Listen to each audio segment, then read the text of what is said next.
กองประชุมเผยแพร่บทคนขวาทางด้านโภชนาการระดับแขวงเพื่อแก้หนักข่าวได้จัดขึ้นอยู่ที่แขวงสวรรณเขตระหว่างวันที่20หาวันที่25กันยายน2022โดยมีท่านวรรณศิลป์สิมมวงศ์รองหัวหน้ากรมสื่อมวลชนกระทรวงแถลงข่าววัฒนธรรมและท่องเที่ยว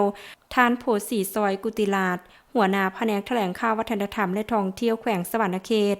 ท่านตะบองเพชรพุทธวงศ์ผู้เชี่ยวชาญเวียงงานโฆษณา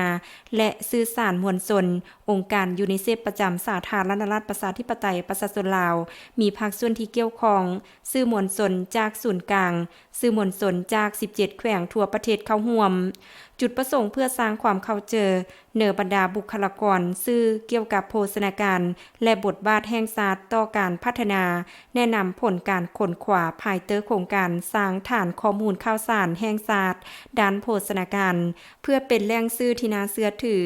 ด้านข้อมูลโภชนาการและเป็นหลักฐานสร้างความอาจสามารถเธอสื่อลาวและสื่อที่ได้เข้าร่วมมีความเข้มแข็งในด้านโภชนาการส่งเสริมโครงการสร้างฐานข้อมูลข่าวสาร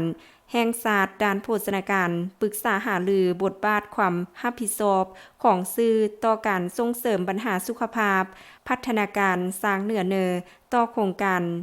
สร้างฐานข้อมูลข่าวสารแห่งชาติด้านโภชนาการสำหรับหนังสือพิมพ์วิทยุโทรภาพและสื่อออนไลน์เป็นสิ่งที่สำคัญในการพัฒนาของเด็กน้อยลาวและเพื่อจัดตั้งเครือข่ายสื่อลาวและสื่อมีเดียลาว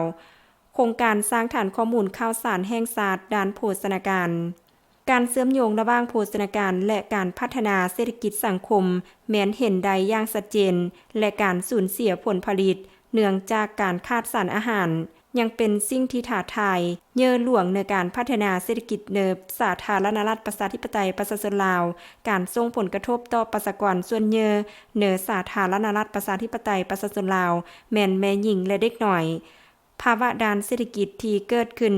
จากการขาดสารอาหารซึ่งส่งผลกระทบทางลบต่อน้ำหนักหลุดมาตรฐานน้ำหนักต่ำเลือดจางเนื้อแม่หญิงถือผ่าเลี้ยงลูกด้วยน้ำนมบ่เต็มส่วนขาดวิตามิน A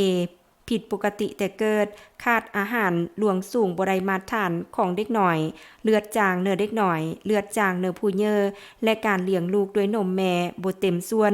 น้ำหนักต่ำกองประชุมครั้งนี้โดยได้รับการสนับสนุนจากสหภาพยุโรปและองค์การยูนิเซฟประจำสาธารณรัฐประชาธิปไตยประชาชนลาว